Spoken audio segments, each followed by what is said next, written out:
Atâta, suntem pregătiți să mergem către votare și vă vom arăta fiecare pas, fiecare drum, cum să ajungeți la votare.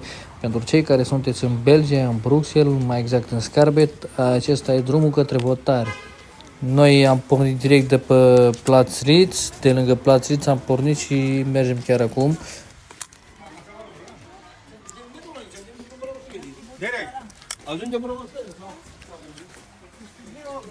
După cum vedeți și după cum auziți, maica mea e nerăbdătoare ca să ajungă și să votează pe Simion Gergescu. E încântată și bucuroasă ca să ajungă să voteze.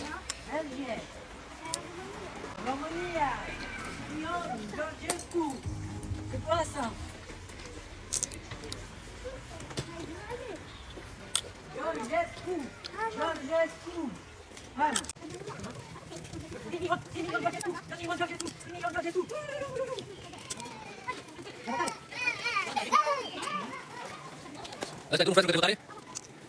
Am pornit de pe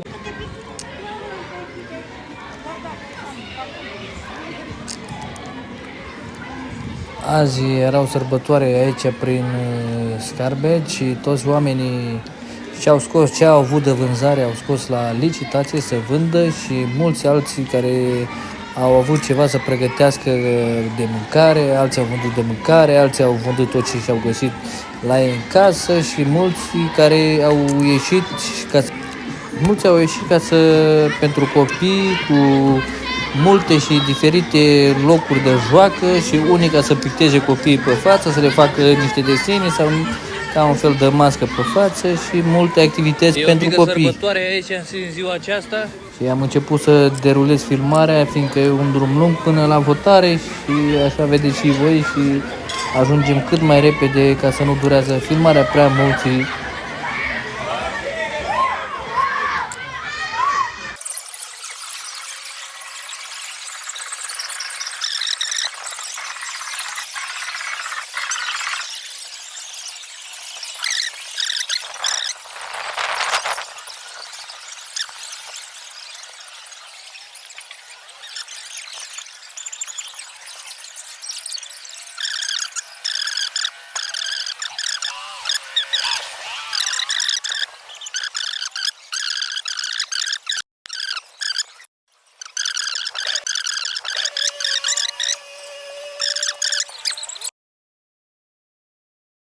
Fix aici, în drumul acesta, în urcarea aceasta, se află strada principală unde se află și secția de votare.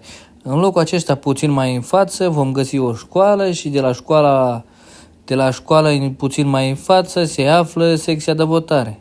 O să derulăm puțin filmarea ca să vedeți și voi unde se află locul și să avansăm cât mai repede.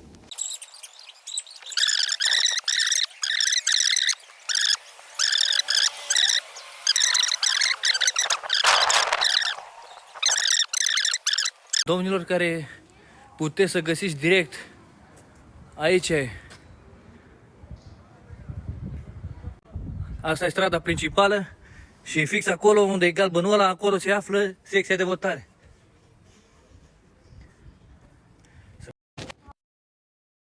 Veniți până la Botanic. Hai. Stația Botanic cu E tramvaiul. între San Mare și Gilon, domnilor, și chiar aici așa se află secția de votare. Ia uitați și pe omul ăsta care vine să voteze. See me one! See me one! See me one! Haide votim! Așa că de cum am ajuns, am intrat înăuntru și a trebuit să scoatem telefonul puțin, că n-am putut să filmăm înăuntru, fiindcă omul de la pază ne-a oprit cu telefonul să nu filmăm.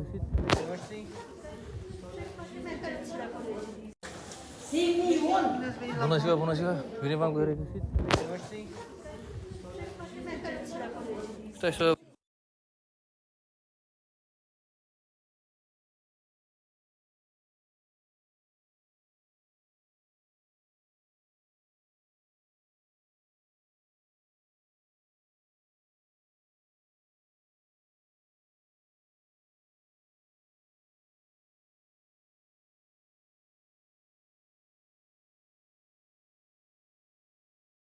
După ce am votat pe George Simion, am ieșit din secția de votare și mergem către acasă, așa că veniți și voi, mergeți și voi la vot.